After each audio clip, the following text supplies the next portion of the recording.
You're listening to Women's Media Center Live with Robin Morgan on 1580 Gov.biz Radio, a CBS station.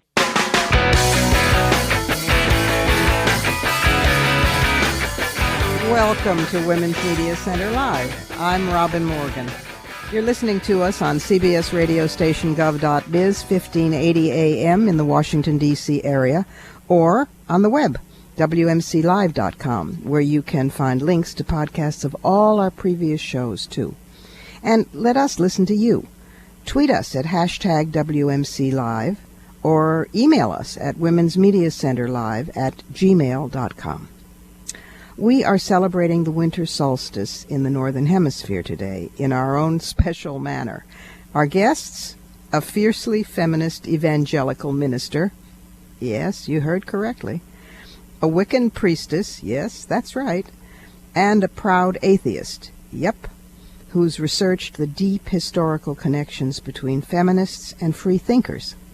Then I'll close with a solstice story about my own secular saints. But our headline section and our verbal karate department today are dark, reflecting recent events, and because before we can celebrate that the winter solstice marks the beginning of the light's return, we need to acknowledge that it's preceded by the winter solstice night. And that in turn means we have to go behind the headlines. Before the days begin to grow longer after the winter solstice, we face the longest, darkest night of the year. Yes, this is about Sandy Hook Elementary School and the gunshot murders of 26 people, including 20 children, some as young as age 6. This happens regularly now, and still we can't get gun control laws passed.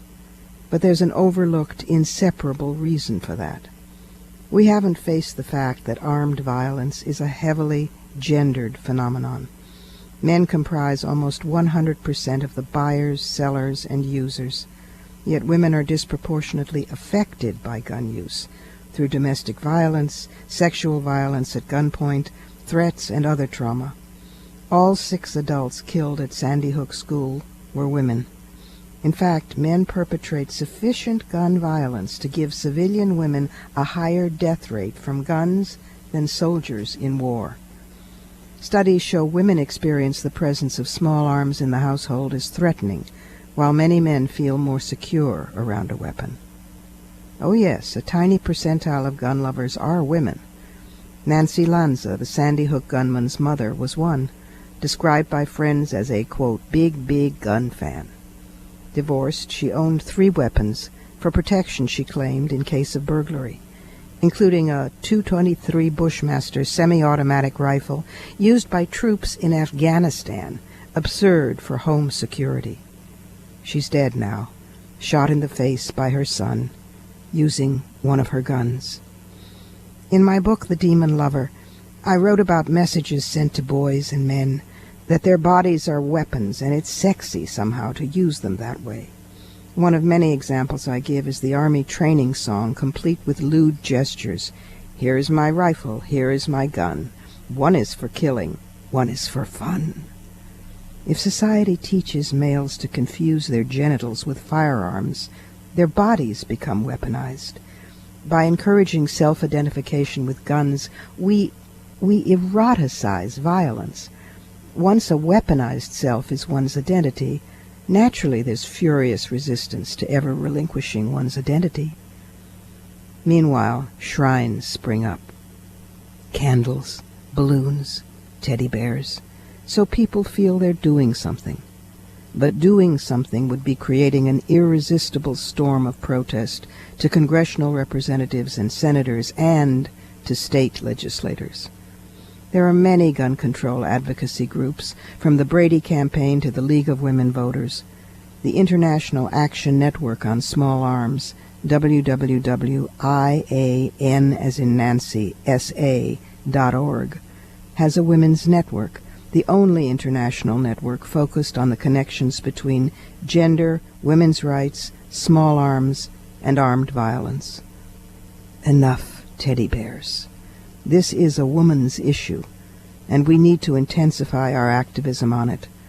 That may seem like a shot in the dark, but eventually dawn does break, even on the longest night of the year. Now for our first guest. Jennifer Danielle Crumpton left a conservative evangelical upbringing, and now she has a Master's of Divinity from Union Theological Seminary, where she focused on interfaith dialogue, faith-based social justice, and feminist theology. Her web column is called Evangelical, as is her radio show on Fairness Radio, and she's contributed to several anthologies on the journeys of young Christian women in America. Welcome, Jennifer. Welcome to Women's Media Center Live. Thanks, Robin. Thanks for having me. Well, it's good to have you here. I want to start with a kind of how did you get from there to here question, because you were raised in a strict evangelical Christian household in, was it Alabama? That's right, Birmingham, Alabama, right? And smack in the middle of the Bible Belt. Wow, the buckle of the Bible Belt. And here, right. And here you are, this raging, wonderful feminist activist, ordained minister, radical writer of Evangelical blog, and you're my favorite Christian because you really kick out the gems. You take on hierarchy and patriarchy and all sorts of other. How did this happen? Well, it was a really long journey, Robin. I didn't leave Alabama until I was almost 30 years old. Mm-hmm. And being in the environment that I was in, conservative, evangelical, very fundamentalist type of environment, it was really hard to ever get my thoughts together and actually start to explore outside of that. Mm. And I worked in the advertising industry for 13 years. I was an ad executive for major global corporations and just really had some interesting experiences in that work, mm-hmm. really starting to observe how people behaved with one another, how the concepts of greed and competition. And at some point, I decided that I was going to go to seminary.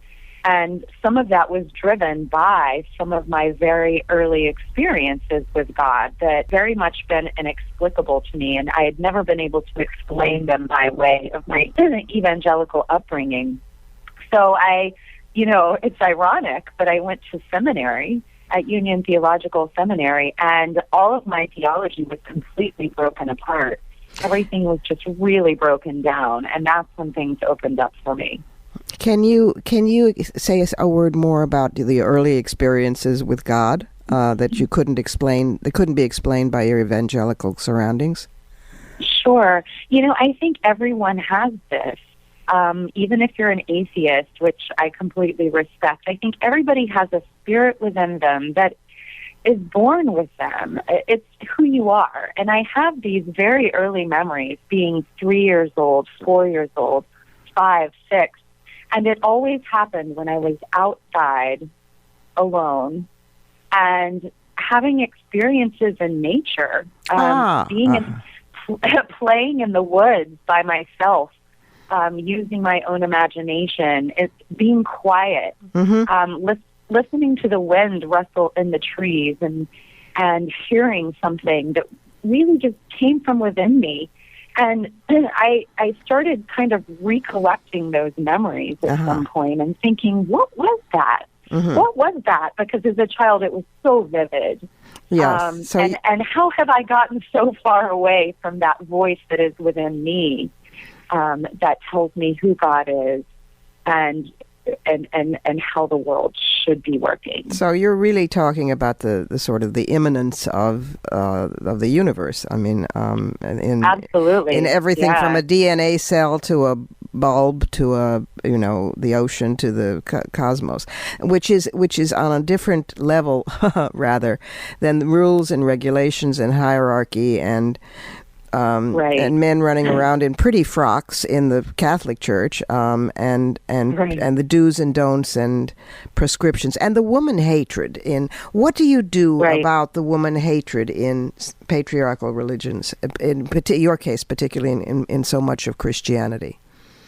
Well, at first I would try to reconcile it somehow, which, as you know, just becomes impossible. And then it started to occur to me that all of this is man-made. You know, this is not, we claim to speak for God in the church or in other religious institutions, but we're not. So really starting to sort of boil it down to what's real and what is man-made doctrine, and also understanding the history of the church, the history of the patriarchy, and what was happening at each point along these thousands of years, centuries after century, what was happening politically, socially, culturally. I mean, religion was absolutely driven by that and drove that. So what we have today is really a redux of all of that, and so much of it is just not applicable to 21st century faith, and especially for younger generations. Of course. Well, that's one reason why among younger people, I think it's the Pew Center for Research on Religion. Their latest figures showed a growing number in the United States of people who call themselves free thinkers or atheists or agnostics. I think it's up to 1/5 now. And among younger people, it's much higher. Okay, if we're looking at now, you are an ordained minister in the Christian Church, Disciples of Christ, and a pastoral associate of Park Avenue Christian Church in Manhattan. Being who you are and looking the way that you do, by the way, listeners, she is drop-dead gorgeous and she's a very glamorous woman, and she's not afraid to look that way. She's very beautiful. But for not just for how you look, but for what comes out of your mouth. This is all man-made. This has nothing to do with God. Do you get a lot of flack? Oh gosh, yeah. I really had to develop a very thick skin, which I'm actually very grateful for. My eye is toward recognizing women who are in the midst of this journey, who are trying to understand how to do something with the faith that they were maybe raised with, and the tradition that they were so close to, but also be themselves, because for women, being able to relate to God, no matter what your religion is or your lack thereof, trying to understand our everyday experiences as women is at the heart of even beginning to try and figure out who God is and who God is to us and what we believe about God. Because obviously, as you know, so much of our daily experience around the world is just workplace sexism on a daily basis, political misogyny, domestic violence, commodification and objectification of our bodies. And, so really, what they're talking about this weekend so much as people ask questions about Newtown, Connecticut and the shooting and why would God allow this? That's a question women around the world have to ask on a daily basis. I want you to talk for a minute. We only have about a minute left, unfortunately, but in terms of the Connecticut horrific school shootings, you took on some commentators from the Christian right who had done their usual "guns are good, don't question" response on Facebook, and you had an incredible response. Say something about that.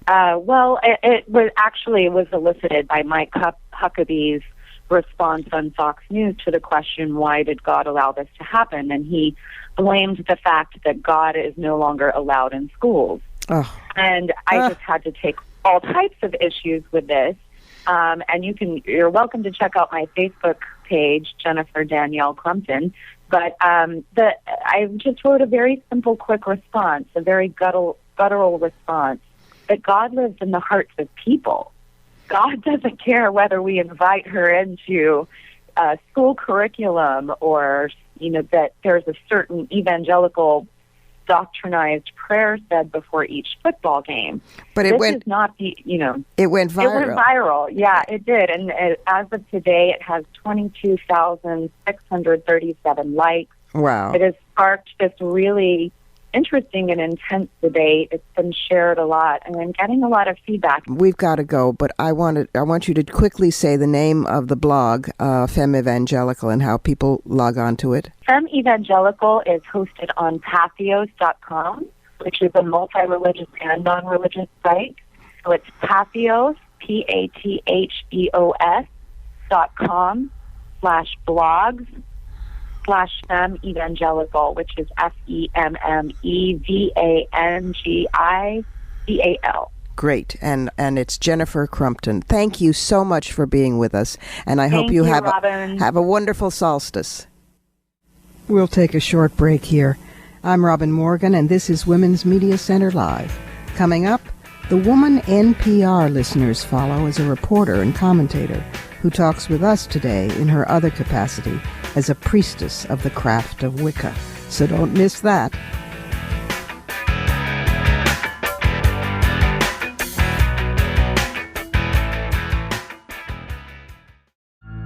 After Hurricane Sandy, parts of the East Coast have returned to normal, but others won't see normal again for quite some time. One group getting volunteers and aid supplies to those who need it is called Occupy Sandy. Made up of a coalition of Occupy Wall Street activists, community organizers, and technologists, Occupy Sandy is using social media and other software tools to identify and quickly respond to urgent needs among the hardest-hit communities. You can help. To donate or to volunteer, visit occupysandy.org.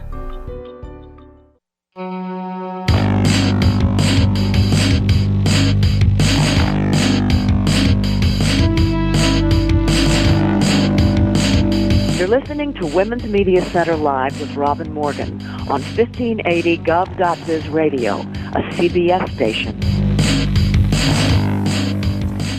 Welcome back. To meet Margot Adler, a well-known book author, journalist, lecturer, radio journalist, correspondent for National Public Radio, and a Wiccan priestess. She's also a leader in American neo-pagan circles and a feminist. Welcome, Margot, to Women's Media Center Live. It's always a pleasure to be with you. This is our solstice show, as you know, the kickoff of the return of the light, and the show celebrating the holiday that, in fact, is a natural science reality, and from which all of the other ones, Christmas and Hanukkah and festivals of the light and Kwanzaa, derive. Absolutely. And since you are, to my delight, my friend, but also a Wiccan priestess in the Gardnerian tradition, I would love it if you talked a little bit about the craft and solstice and the pagan movement. So just take off on your broom anywhere you want to go. All right, I will. I'll say a couple of words about the solstice, which of course is that all of these traditions that we think of as Christmas, for example, so many of them go back to very ancient roots. And we're talking about the tree, we're talking about mistletoe, we're talking about the Yule log, we're talking about all this stuff. And all you have to do is change the S-O-N to the S-U-N, right? And you're talking about this celebration of the return of sun, of light, of everything. And think about how it must have felt in ancient times when people really weren't sure that the light was going to return. And so it was an incredible celebration of and meaningful thing to do. So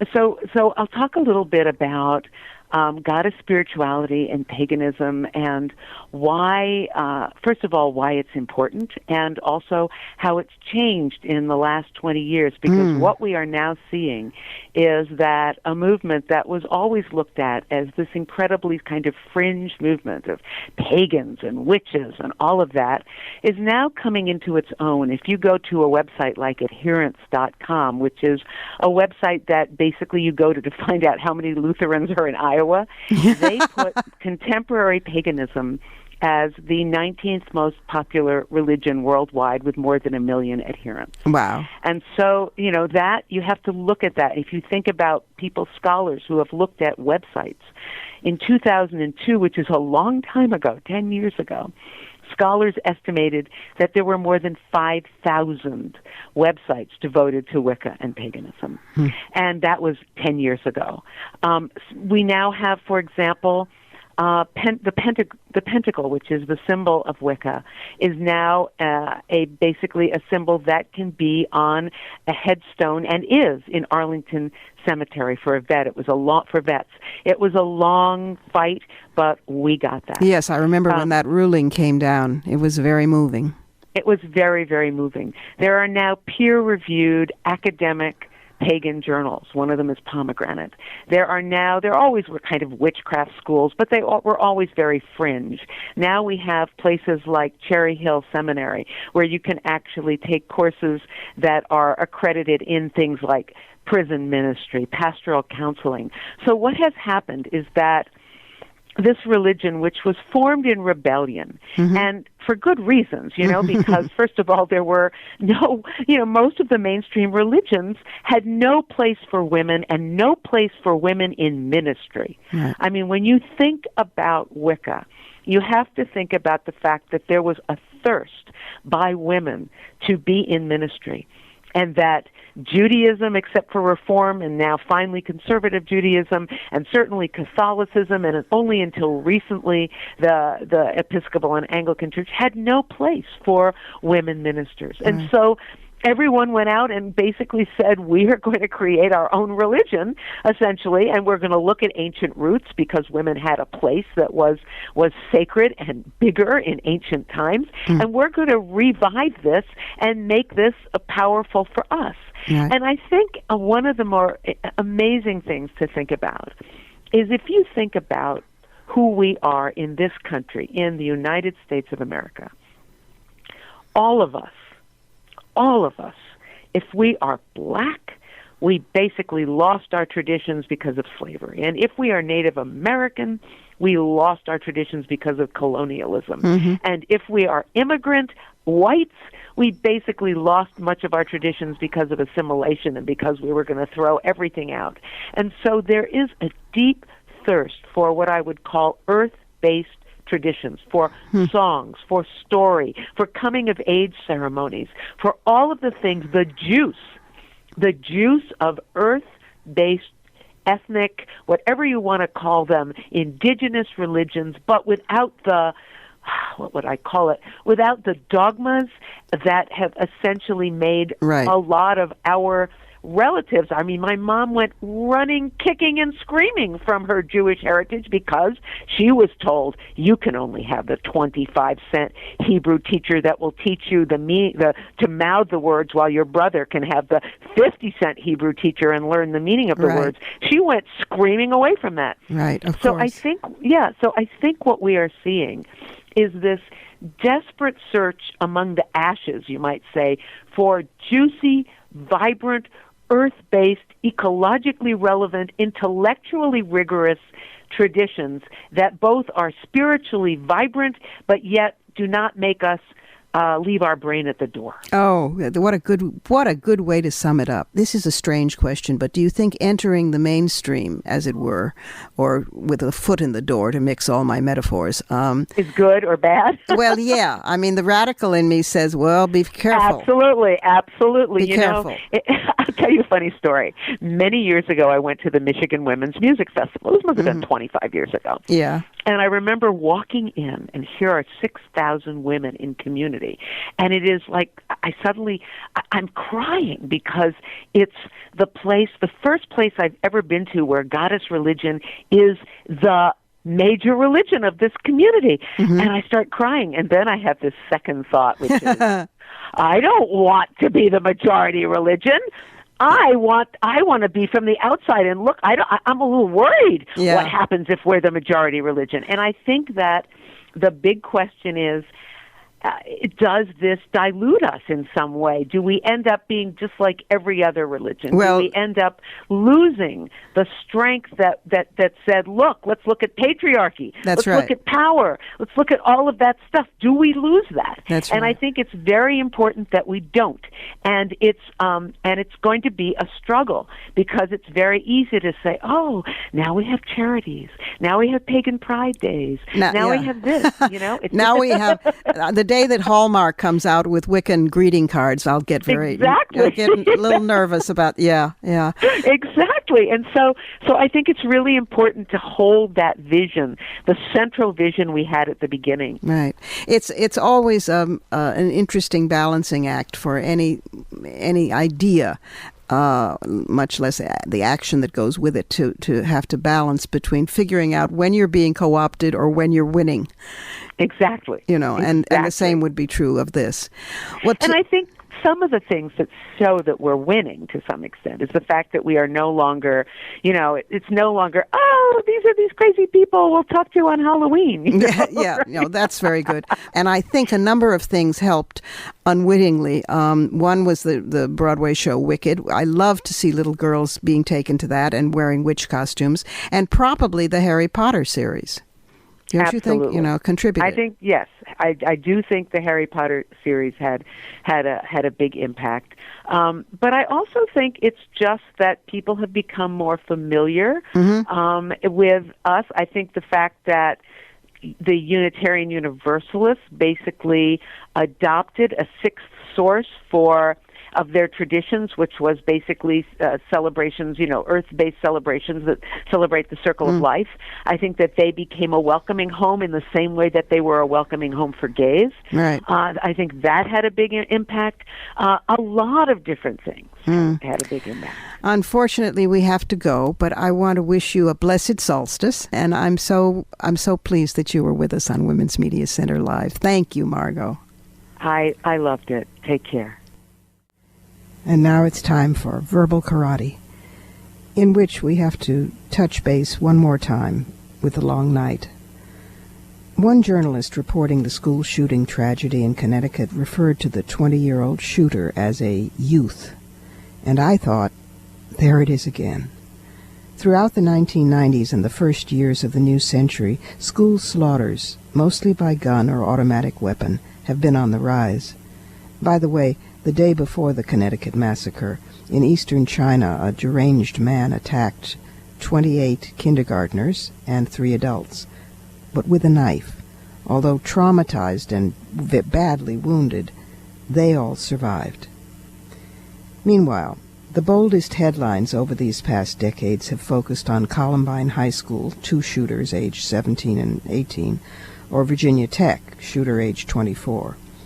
The following school shooters, all within a decade period, warranted smaller headlines.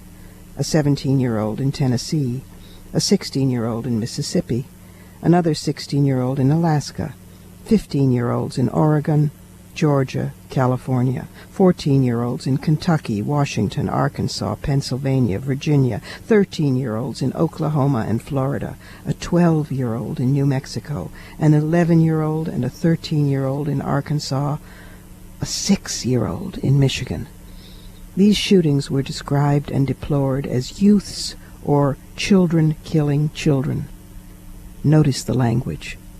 These killings were done by little boys, often deliberately aimed at little girls and female teachers. What must we be teaching our daughters and sons about the expendability of female people and the necessity to commit violent acts in order to be considered a real boy or a real man? Michael Kimmel, professor of sociology at SUNY Stony Brook, wrote, quote, "Experts continue to seek the so-called deeper truth of school violence, but they continue to miss what's right in front of them. These are not troubled teenagers, youths, or children, but boys. Men and boys are responsible for 95% of all violent crimes in this country. Moreover, nearly 90% of all homicides among boys aged 15 to 19 are firearm-related. Unless we confront the lethal equation of masculinity and violence, the deeper truths about school violence will elude us.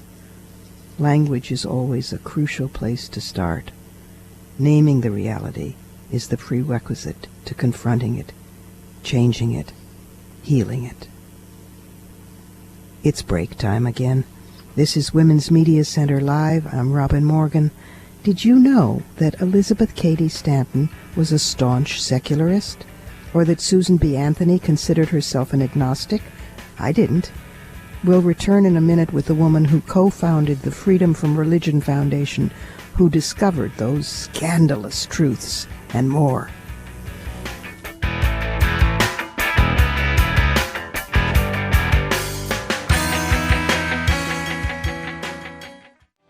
40 years ago this January, the Supreme Court decision Roe v. Wade guaranteed women's right to choose abortion.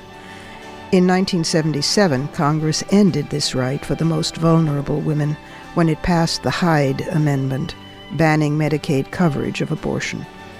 The National Network of Abortion Funds works to restore coverage while helping women pay for the procedures they need. You can help too.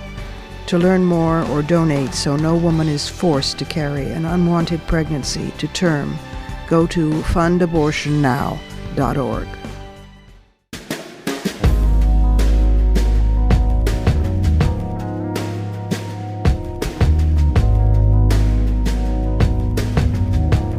You're listening to Women's Media Center Live with Robin Morgan on 1580 gov.biz radio, a CBS station.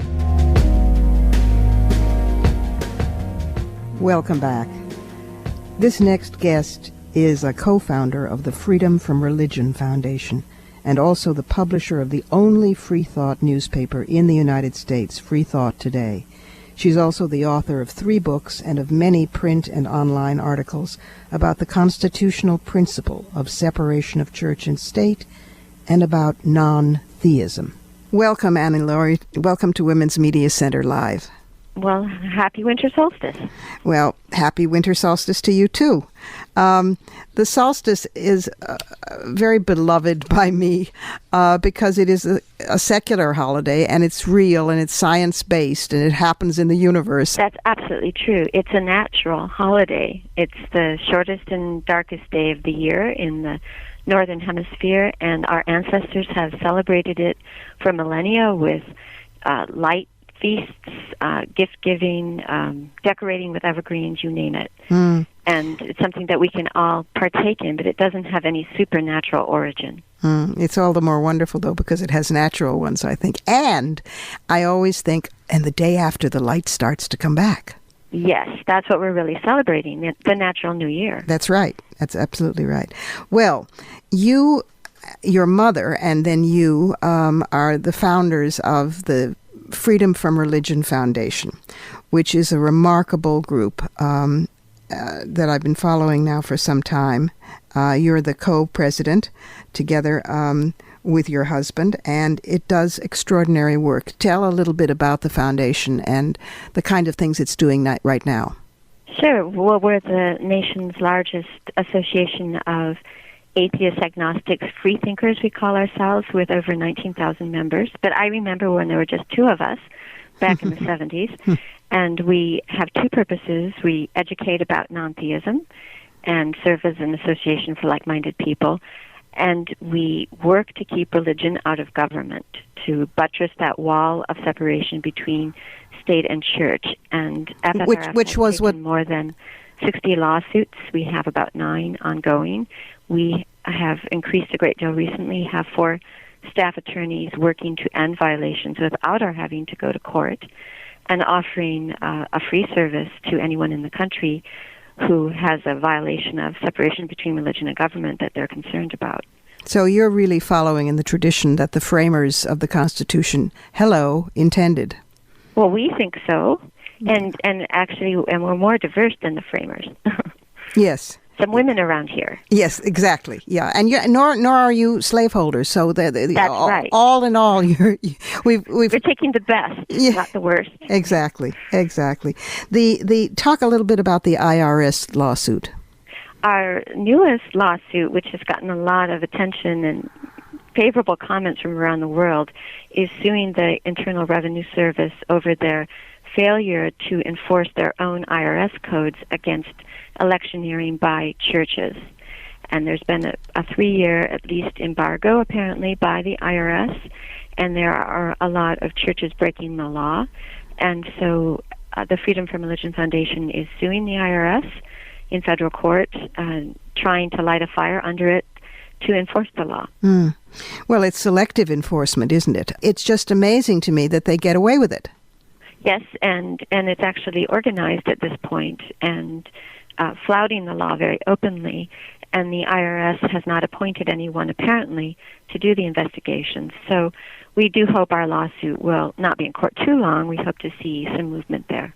I must say, I think the thing about the Freedom from Religion Foundation that is so attractive is that there's a sense of joie de vivre and humor about it, and also you're not afraid to push the envelope in the way that some other very distinguished secular organizations are. I mean, just in your name. And the one time when I think I attended a breakfast, I was receiving an award, I guess, from the American Humanist Association, and you're involved with that. And at the breakfast, which was sponsored by Freedom from Religion Foundation, there was not a moment of silence. There was a moment of bedlam. Yeah, we say, how many times have you been told to bow your head and close your eyes, and you have some minister intoning over you while you're trying to eat, and to make up for that and balance that, we were going to have not a moment of silence in a prayer, but what we call a moment of bedlam, and people chink their juice glasses, and it's a lot of fun. Well, I want you to give the website where people can find out more, and then I want to go on to some of your books. But the website of the Freedom from Religion Foundation and all of the data they can get. FFRF.org. www.ffrf.org, or just Google Freedom from Religion Foundation. And there are books that the foundation publishes and alerts people to, and materials and data and real information that is very, very eye-opening. Thank you. For example, one of your books, and you've written a number of them, one is Woe to the Women, the Bible Tells Me So. Another is Betrayal of Trust, Clergy Abuse of Children. And the one I want to talk about is, which I love, is Women Without Superstition, No Gods, No Masters, an anthology of women free thinkers. I don't think many, even feminists, know how intimately connected a free-thinking tradition, whether agnostic, atheist, whatever you want to call it, non-theist, how intimately connected that tradition is with the tradition of women's suffrage and women's liberation down through the decades and the eons. Well, the earliest women's rights advocates were all heretics by definition, but most of them were the nonconformists and the freethinkers and the skeptics, a few Quakers thrown in there. And our founding mothers, such as Elizabeth Cady Stanton, a devout agnostic, so was Susan B. Anthony, and they sparked the women's movement. They, they were the ones who dared to challenge the biblical sway over women's laws and women's attitudes toward women. It had to be heretics who would challenge the Bible and its injunctions for women to keep in silence and in subjection. And Stanton, of course, wrote the Women's Bible, which was ultimate heresy. Even Anthony quailed a little bit about her doing that. But so many others, Ella Wheeler Wilcox, Matilda Jocelyn Gage, the Annie Besant, Emma Goldman, of course, as you move down into more modern times. It's Margaret Sanger. Margaret Sanger. It's a wonderful book, and it's called Women Without Superstition, No Gods, No Masters, the Collected Writings of Women Freethinkers of the 19th and 20th Centuries. Yes, and now I need to update it with all these wonderful heretical women of the 21st century. That would be good. We're really seeing a rise. The secular movement is growing so rapidly, and there's so many wonderful women writers out there like you who are secular and contributing so much to this movement. Well, it unless you sort of at some point engage the pale male with the long beard who is supposedly sitting on a golden throne up in the clouds, saying who has which place in a hierarchical world, unless that gets engaged, sooner or later the politics spins its wheels. So rational thought leads to rational thought. And also, this is such an amazing age of science that, the hadron particles, and it seems to me you can get your fix for awe and mystery right there. I hope that you continue to do the amazing work that you do. And please give my reverent regards to your mother, who I will, who founded the first and the largest women's medical fund I think, in the country, and it has to date something like almost 15,000 indigent Wisconsin area women have been able to exercise their constitutional right to safe abortion care because of her. Yes, she is 86 and still answering the phone every day from indigent women. Milwaukee is one of the poorest cities in the country, of course, and this helps women who either are in the state of Wisconsin or come to Wisconsin for abortion care, where our funding has been cut off in the state because of the Catholic domination of our legislature. And, of course, we're still all under the Hyde Amendment federally. And the Women's Medical Fund has helped pay for more than 20,000 women without means to exercise their rights. So we think it's a terribly important cause. Well, it's a very important, and it's also just so wonderful that she's still going strong in her 80s. And it's a pure charity. The money all goes to pay for abortions for these women. Wow. What a mother, what a daughter, what a pair, what a foundation. Thank you again for being with us, and please keep on doing all the wonderful work that you're doing. Time for another pause. I'm Robin Morgan, here with Women's Media Center Live, the talk show with a brain. When we come back, I'm going to share a solstice story about 4 unforgettable people. So don't go away.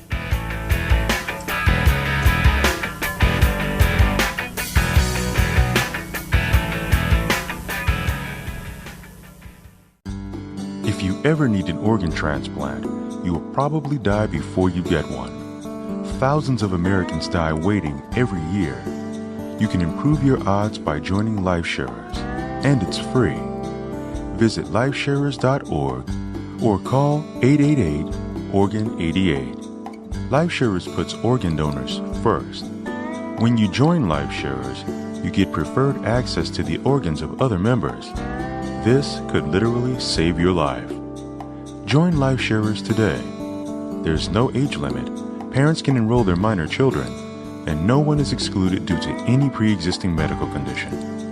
Call 888-ORGAN-88 or visit lifesharers.org. That's LifeSharers.org. LifeSharers. It's free.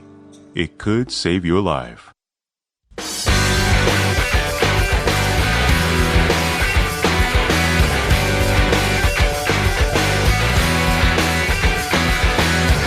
You're listening to Women's Media Center Live with Robin Morgan on 1580 Gov.biz Radio, a CBS station. And we're back. This is the season for storytelling. Well, like all seasons. So let me tell you a story. It's about 4 solstice miracles. The last year I sent Christmas cards was 1968. A plain, black-bordered card mourning the Martin Luther King Jr. and Robert Kennedy assassinations and the ever-ongoing Vietnam War, urging friends to donate to movement groups instead of buying gifts. I never sent Christmas cards again, not even UNICEF cards, nor, when options became available, a veritable glut of commercialism masquerading as diversity. Hanukkah cards, Kwanzaa cards, Diwali, Ramadan, and Winter Solstice cards. I'm happy not participating in a ritual that devours forests for paper, earns millions for Hallmark and its corporate brothers, and feeds the seasonal obligations frenzy. But I do send 4 special, messages during this season, so I can hardly pretend they're not holiday greetings. But these particular recipients deserve far more than my humble communications, written on personal notepaper, manger and menorah free, unsequined by Santas, kente cloth, dreidels, or overworked non-unionized elves. This is not because these 4 people, all highly unusual Christians, send me annual messages, and their stories are the sort not reported in world media. It's because the imperative of their extraordinary lives inspires a loving, respectful response. Their names are partially changed here to protect their privacy, but all 4 are real. I met Esperanza Santos while in Brazil at a feminist conference in 1987. A tiny, bird-like woman with bright blue-black skin, a sardonic smile, and a gaze ready to puncture any hypocrisy. She'd agreed to meet me in one of the favelas, the vertical slums that rise along the hills ringing Rio, because I came recommended, she said, by one of the favela women organizers who spoke English and who very kindly came along to translate. Esperanza started off laughing about her last name. Whenever you meet someone called Santos, she said, it's because they're born out of wedlock. In Brazil, having no father automatically makes you a saint. Esperanza Santos is one hell of an anti-religious saint. By then, over 20 years ago, she'd already been working with prostituted Afro-Brazilian women in Rio's back streets for more than 20 years, and talking about HIV/AIDS since the early 1980s. No officials would listen. Well, one day they'll find me murdered, she shrugged. It might be pimps, sex traffickers, porno guys, drug dealers, cops, johns, government men. They all know while I'm alive I'll never quit. But I know safe places in the favelas no guys dare go. The women trust me. That's what matters, my work. Getting the girls off drugs, out of the life. Getting kids, most not even menstruating yet, out of the life, into school. It's hard enough being black and poor, but being black, poor, and a woman, that's a ticket to hell. Sex for sale, that's usually where poor black women start out here, and mostly where we end up. We try to survive. Some girls give me money to help others like I helped them. I don't take church donations, ever. The church is just another John, always wanting something for its money. If any God existed, its first miracle would be to destroy the church. That's what she said. When I offered to help raise money for her work, she shook her head fiercely. Then she smiled. Look, she said, nobody ever listens to what somebody like me says. Men don't listen to what women say anyway, and black women, poor, living on the street, we're just a statistic or a blowjob. Sometimes I want to scream, look at me. I'm human here inside of me. She tells me, Esperanza was gesturing at our translating go-between friend, she tells me that you write books, so if anybody listens to you, you tell our story. That's what you can do. So here is her story. I've told Esperanza's story all over the world, both on and off the page. I fear the December when I might not hear back from her. But we still touch base so far, every year. Mary Amiri lives in the Gaza Strip, where I met her during my first journey into the region in the early 1980s. She's a self-acknowledged feminist, a peace activist, an educator, and expert on child development, and a Christian Palestinian. This terrific combo means she gets targeted by all sides. She works trying to detoxify Palestinian children in Gaza's refugee camps from what's become, after over a half-century of violence, a culture saturated by it, addicted to it. She grieves at the rhinocerization of these children, who parrot their fathers, boys chanting their lust to become martyrs, girls sing-songing their desire to become the mothers of martyrs. Gently, repeatedly, stubbornly, Mary reminds them how they once dreamed of becoming teachers, doctors, artists. She feels rewarded by even their faintest glimmers of recognition. A survivor of breast cancer and double mastectomy, Mary regularly endures a devastating harassment at border crossings with Israel. Since she frequently travels abroad to and from scholarly conferences, the Israeli airport security teams know her well. An academic, short, gray-haired, affable. But every time they insist that she's stripped naked from the waist up, so they can hand-search her breast prostheses while she stands and waits. The younger guards like to put the rubber prostheses up against their own chests and prance around, giggling. If she surrendered her work and her travel, the guards say openly, they wouldn't, quote, be forced to commit this humiliation. She replies softly that the humiliation is theirs. Each December, Mary sends me a Christmas card, and I write to her. Nothing much changes. Her news about Hamas's rule in Gaza is awful. Her health is worse. But her passion for children she tries to save from all sides in the ongoing agony of Palestine-Israel, endures. Sister Serena is decidedly Christian. A Sisters of Charity nun, she's an openly lesbian feminist activist in perpetual hot water with her superiors. I've known her since I was 17, but that's another story. She spent 3 decades in Latin America, a real liberation theology practitioner who never omitted women from the freedom equation. She was imprisoned and tortured in El Salvador, and again later in Guatemala, where her lover, another nun, was murdered.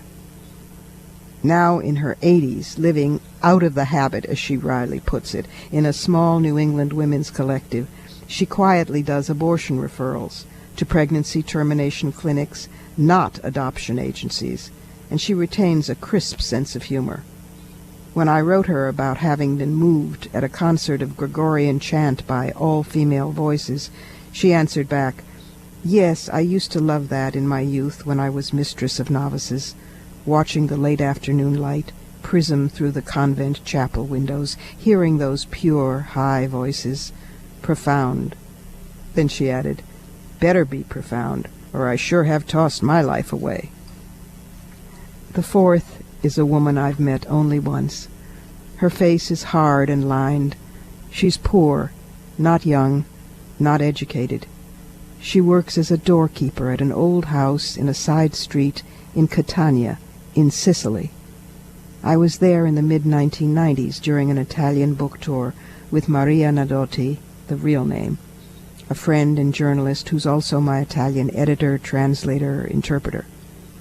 On our last day, as Maria and I rushed to the airport, this woman recognized us from a TV interview we'd done on violence against women, in Sicily yet. She called out. Maria translated rapidly. "Is it really true?" the woman asked, clutching Maria with one hand and me with the other. "What you said on the TV, that women in many places are fighting back against the violence, against being beaten?" "Yes," we said, sophisticated writers trying hard to swallow the emotion rising in our throats. "Yes, it's true. Women are fighting back, many, many places, far beyond Sicily, all over the world. And one day they will make it stop, the pain. We will make this happen?" Her eyes shone. "Yes," we cried, openly now, clinging to each other and to her. "One day, women everywhere, trying, yes." She nodded, blessing us with a radiant, gap-toothed smile. "That is very good," she sighed, then added with great dignity, "because I would fight anyway, but now I am not all alone in my fight."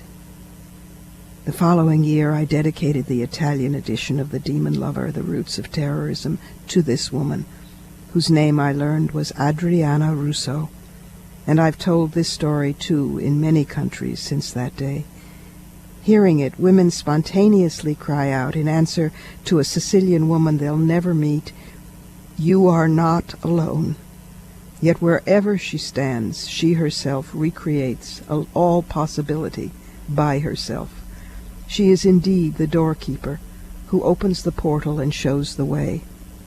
Her card, replete with angels and magi, you bet, arrives every December, and so does my greeting, in fractured Italian, back. These are the people to whom I send my 4 so-called Christmas cards. None of us is young, and each year I worry one of us will fail to make contact. That day will come, of course, but for now these women embody, to me, the spirit of miracle celebrated not through myth, but solidly in the scientific calendar of our planet. The solstice. A dear friend of mine was born on the summer solstice, another on the winter solstice, the same day, depending on whether you're in the northern or southern hemisphere. Our seasonal realities shimmer between such singular duality. But wherever we are, the winter solstice celebrates the returning of the light, and who could be better avatars of light than these 4 old women, my secular saints? And that's it for this week. You've been listening to us on CBS station 1580 gov.biz AM radio in Washington, D.C., and on the web at WMClive.com, which also has podcasts of previous shows. Remember to email us at womensmediacenterlive@gmail.com. Portions of this program were taped earlier. Views expressed here do not represent the WMC. Here's the family for Women's Media Center Live. WMC President and for this program Executive Producer Julie Burton, Senior Producer Crystal Williams Chancellor, Technical Director Michelle Kinsey Bruns, Production Assistant Nora Eakin, and our founding sponsor Regina Kulik Scully. I'm Robin Morgan. Join us next week for a Some of Our Greatest Hits show. While we're on a short hiatus, you'll hear conversations with the Jane Fonda, writer and wit Ariel Levy, Native American poet Joy Harjo, and Egyptian-American journalist Mona El-Tahawi. Then we'll return with a flourish with Lily Tomlin, only here on Women's Media Center Live.